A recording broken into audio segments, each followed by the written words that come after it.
Bang Hensat ini kan yang sering membahas tentang politik lah. Artinya kan tahu termasuk kenapa judul ini Artificial Indonesia arahnya kemana. Tanpa dikasih, kalau tadi Mas Hadi nanya ke teman-teman baca Mukodimah enggak? Bang Hensat enggak perlu baca Mukodimah, udah semangat dia.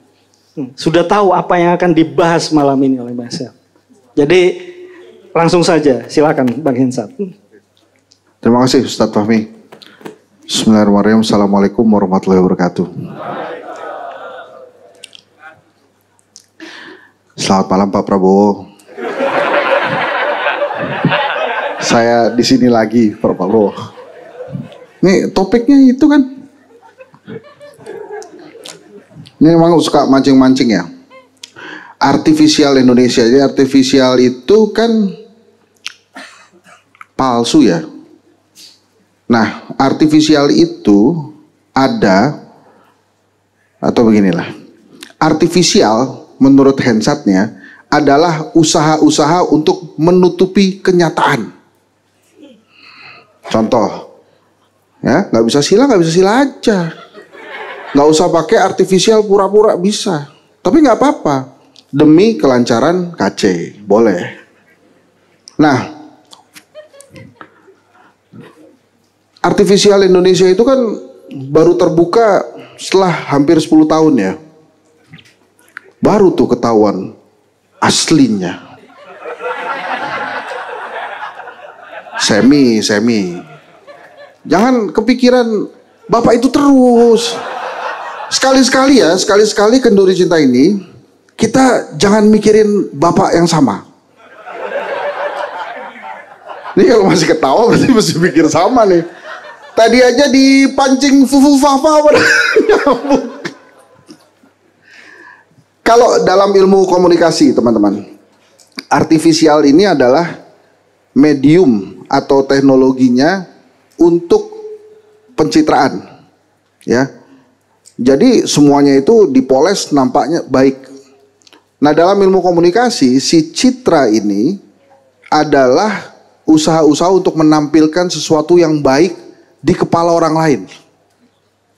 Nah, kalau mau ahli dalam pencitraan, itu syaratnya punya kemampuan 5.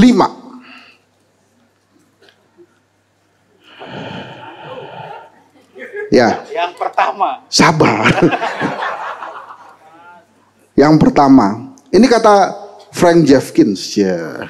Frank Jeffkins ini bapak public relations dunia. Kalau di Indonesia, bapak itulah ahlinya. Yang pertama, kalau mau ahli pencitraan ya, ability to communicate katanya. Bisa berkomunikasi. Sederhana, putih hitam, tidak pakai jam. Keren. Dulu. Yang kedua, ability to communicate, ability to organize. Dia mampu mengorganisasi pesan-pesan itu supaya pencitraannya pas. Foto sendirian, macam-macam itu, jago.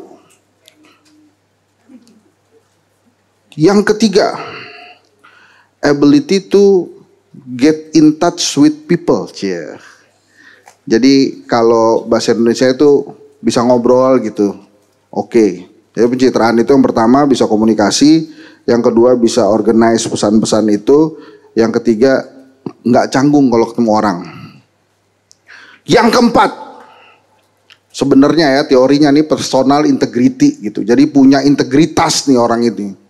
Jadi kalau mau jago pencitraan tuh sebetulnya integritasnya juga ada. Teorinya. Yang kelima, bisa bermimpi, imagination. Jadi dia kalau mau pencitraan itu mesti ngerti dia mau jadi apa dicitrakannya. Kayak Artificial Indonesia ini, ya, kita nih seperti dipaksa untuk memahami bahwa kita itu sejahtera. Nah kira-kira gitulah. Dipaksanya gimana? Wah Pak, kita kurang beras, dikasih beras. Wah nggak ada minyak goreng Pak, dikasih minyak goreng. Waduh Pak, saya mau milih pemimpin dikasih anaknya. Gitu. Artifisial. Tapi ada yang bilang juga artifisial yang paling gampang dipikir itu, tapi gue jangan dibully nih ya. Timnas Indonesia tuh. Tapi bagus. Kemarin kita bisa menahan 0-0. Udah ngomongin timnasnya itu aja. Itu lebih beresiko daripada ngomongin bapak itu. Ngomongin timnas tuh. Ya. Waduh, ngeri dah. Jadi dalam artificial Indonesia tuh sebetulnya hal-hal yang dipaksakan untuk kita terima sebagai sebuah hal yang positif, padahal kita sendiri merasakannya enggak gitu. Wah, di Jakarta pilkada inilah calon-calonnya bagus-bagus semua, Ridwan Kamil, Pramono Anung, Dharma Pongrengkun. Hah? Iya bener kan, Dharma Pongrengkun. Ini semuanya bagus-bagus, pilih ya. Wah, ada yang nggak ikut pak. Nggak apa-apa, nanti juga ikut. Pokoknya yang bagus-bagus ini. Itu adalah artifisial tuh. Tahu nggak bedanya kodok sama katak? Ini serius nih. Kodok itu dia itu badannya lebih besar dan lebih lebar dibandingkan katak. Kodok, jangan mikir macam-macam nih. Kodok, ya. Awas ngelirik-ngelirik ya. Kulit kodok itu lebih kasar dibandingkan kulit katak. Dan kulit kodok tidak bercorak dibandingkan kulit katak. Kaki kodok lebih pendek daripada kaki katak. Sehingga si kodok ini kalau lompat tidak sejauh katak. Tapi jangan salah, kemampuan beradaptasi kodok lebih bagus daripada katak. Padahal secara kulit katak itu lebih bagus dan biasanya dikoleksi itu karena warnanya ada merah, kuning, hijau gitu. Kalau kodok ya begitu kan. Dan katak tidak bisa bernyanyi seperti kodok. Nah, benar. Gak percaya gua. Itu beneran ada bos, teorinya. Jadi, apa hubungannya artifisial dengan kodok dan katak? Si kodok itu yang kelihatannya tidak indah, cuma ternyata punya kemampuan hidup lebih keren daripada katak.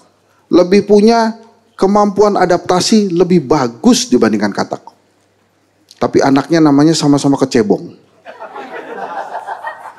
Karena belum gede kan, kalau gede tuh. Tapi balik lagi ke artifisial inilah. Jadi Cak Nun tuh pernah mengatakan bahwa tidak semua hal yang kita lihat itu seperti yang kita lihat. Nah, ada politisi yang jago banget di Indonesia, namanya Hensat itu. Ya. Dia menambahkan, di politik itu yang kita dengar tidak seperti yang kita dengar.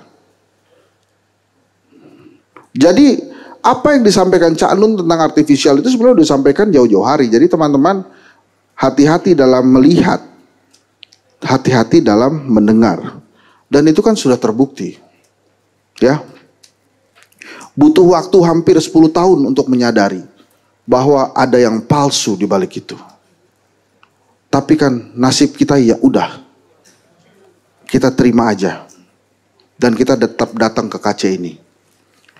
Yang terpenting dari artifisial itu adalah teman-teman bagaimana kita menyadari sesuatu itu tidak nyata. Sesuatu itu palsu untuk kehidupan kita. Misalnya, pinjol. Tiba-tiba kita ngerasa punya duit. Tiba-tiba kita merasa punya uang setelah dapat pinjaman online itu. Si pinjol itu. Paling kita berapa lama sih ngerasa punya duit kan? Kalau uang pinjol itu nggak kita gunakan pun, itu akan habis dengan sendirinya. Bahkan akhirnya kita berutang karena harus kembaliin kan. Itu artificial. Jadi dalam hidup ini harus berhati-hati dengan artificial itu. Apakah seseorang itu mencintai kita dengan tulus atau mencintai kita karena memang udah nggak ada lagi orangnya, cuma dia doang yang ngedeketin. Jadi ya udah gitu. Nah itu kan mesti berhati-hati tuh. Nah, sebelum saya akhiri perbincangan singkat ini, dalam Artificial Indonesia yang bisa kita lakukan adalah menampilkan kenyataan-kenyataan dari kita sendiri. Bagaimana kenyataan-kenyataan itu ditimbulkan oleh rasa dan pikiran kita. Ini kelihatannya nggak gini deh. Ini kelihatannya nggak gitu deh. Dan artificial ini sering sekali menipu. Makanya ada istilah artificial intelligence, nanti Mas Sabrang yang akan menjelaskan itu. Ya, kalau yang susah-susah Mas Sabrang. Karena saya tidak bisa menipu diri sebagai dosen ya. Karena kesenangan dosen itu adalah memberikan tugas. Dan kita sangat puas begitu ngelihat mahasiswa kita tuh agak keberatan dan kebingungan gitu. Kayak syukur. Jadi gitu ya. Teman-teman, sekali lagi, artificial adalah usaha kita menutupi kenyataan. Apakah saya sering melakukan kegiatan-kegiatan artifisial? Iya. Di foto tahan napas. Itu adalah usaha-usaha untuk menutupi kenyataan.